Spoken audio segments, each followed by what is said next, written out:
semuanya, perkenalkan nama saya Eleonora Butar-Butar, NPM 221434065.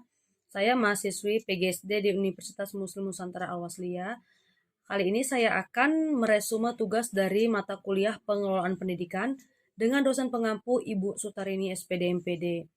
Nah, topik hari ini yang akan saya bahas adalah tentang pengelolaan pelaksanaan kurikulum. Kurikulum adalah seperangkat atau suatu sistem rencana dan pengaturan mengenai bahan pembelajaran yang dapat dipedomani dalam aktivitas belajar mengajar. Unsur-unsur pokok yang terkandung dalam kurikulum meliputi tujuan, materi, strategi kegiatan pembelajaran, dan sistem evaluasi.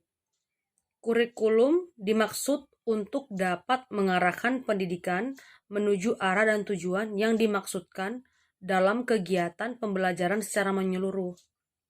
Nah, dari pengertian tadi dapat disimpulkan adalah pengelolaan kurikulum merupakan suatu pola pemberdayaan tenaga pendidikan dan sumber daya pendidikan lainnya untuk meningkatkan mutu pendidikan.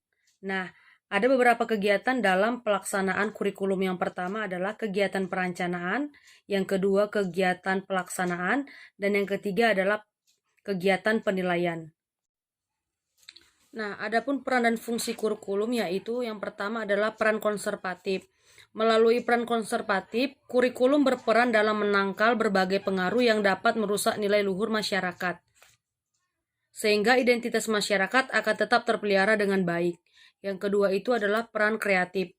Kurikulum harus mengandung hal-hal yang baru sehingga dapat membantu siswa untuk dapat mengembangkan setiap potensi yang dimilikinya agar dapat berperan aktif dalam kehidupan sosial masyarakat yang senantiasa bergerak maju secara dinamis. Yang ketiga adalah peran kritis dan evaluatif, yaitu menyeleksi nilai-nilai dan budaya mana yang perlu dipertahankan dan nilai atau budaya baru yang mana harus dimiliki anak didik. Adapun fungsi dari pendidikan umum yaitu mempersiapkan peserta didik agar menjadi anggota masyarakat yang bertanggung jawab sebagai warga negara yang baik. Nah, kemudian ada fungsi suplementasi, yaitu setiap anak memiliki kesempatan untuk menambah kemampuan dan wawasan yang lebih baik sesuai dengan minat dan bakatnya. Kemudian ada fungsi eksplorasi, yaitu dapat menemukan dan mengembangkan bakat minat masing-masing siswa. Yang ketiga adalah keahlian, yaitu mengembangkan kemampuan anak sesuai dengan keahlian yang didasarkan atas minat dan bakat siswa, misalnya perdagangan, pertanian, industri, ataupun disiplin akademik. Fungsi kurikulum adalah yang pertama adalah integrasi, yaitu dapat mengembangkan pribadi siswa secara utuh. Yang kedua adalah fungsi diferensiasi, melayani siswa dengan segala keunikannya. Yang ketiga adalah fungsi persiapan, memberikan pengalaman belajar ke jenjang yang lebih tinggi. Dan yang keempat adalah fungsi pemilihan, yaitu memberikan kesempatan untuk belajar sesuai bakatnya. Yang kelima adalah fungsi diagnostik, yaitu mengenal berbagai kelemahan dan kekuatan siswa. Yang terakhir adalah penyesuaian, mengantarkan siswa agar mampu menyesuaikan diri dalam kehidupan sosial masyarakat.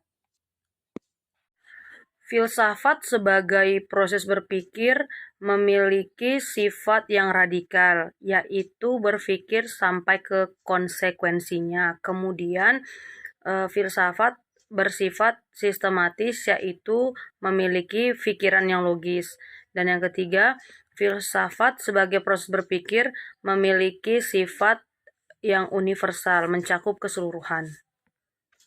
Nah, filsafat dalam pendidikan juga memiliki syarat psikologis, yaitu berdasarkan kemampuan kognitif, kemampuan dasar yang mengarahkan dan membimbing perilaku anak. Nah, psikologi di sini dilihat dari perkembangan anak berdasarkan perkembangan tumbuhnya. Kemudian psikologi belajar, yaitu pembentukan asosiasi antara kesan yang ditangkap panca indera dengan kecenderungan untuk bertindak atau hubungan antara stimulus dan respon. Demikian pembahasan saya mengenai pengelolaan pelaksanaan kurikulum. Sekian dan terima kasih.